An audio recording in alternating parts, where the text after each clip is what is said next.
Hey, this is Matt from InvestiQuant. Today is Tuesday, September 1st, 2020, and with it being September 1st, that means it is the first trading day of the month. So this morning, we're going to take a look at a study based upon what has happened historically on the first trading day of the month when we are in a bullish environment like we are currently in. So I'm going to set this up in all four instruments.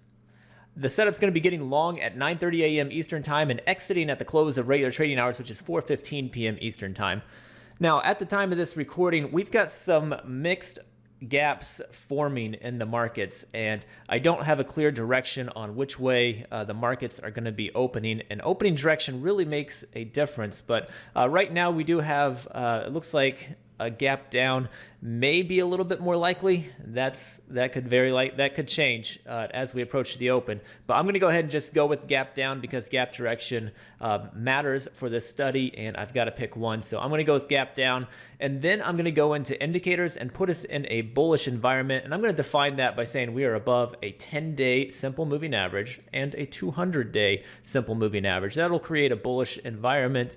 And then in the calendar section, I can come in here and say it is the first trading day of the month. This is often known to have a bias to it. Most people think it is a bullish bias, but we'll go ahead and take a look at it here.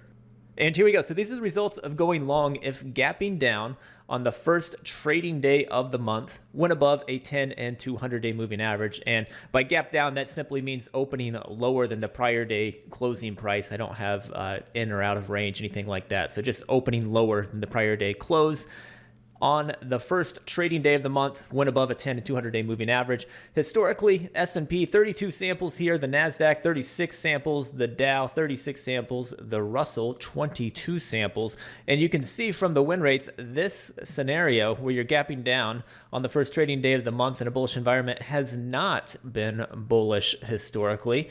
We've got the NASDAQ coming in dead neutral at a 50% win rate on those. The other three instruments are at least a little bit weak historically. So the S&P, 44% of those have ended up closing above the open when it's opening lower than the prior day close.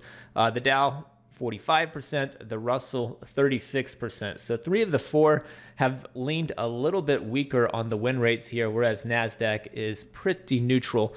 And let's take a look at these average win, average loss. Looks like S&P fairly similar, but the average loss just a touch bigger. The average loss here in the NASDAQ is sizably bigger than the average win there. For the Dow, that is not the case. Looks like Dow is the only one where the average win is bigger than the average loss. Russell, average loss bigger than the average win. So if you look at all pieces of information there between the win rates and the average win, average loss, it does look like historically this scenario has not been very bullish on the first trading day of the month when gapping down. Now, again, I have no idea if we're going to open lower this morning. We may end up opening higher. In fact, the NASDAQ is very likely to be opening higher. So I would encourage you to go into the opening filters and check out some different opening scenarios for this seasonality study, because that will have an impact on the results. And the up gaps can be better than the down gaps. So take a look at that on your own when you have some time. And good luck today, and we'll see you next time.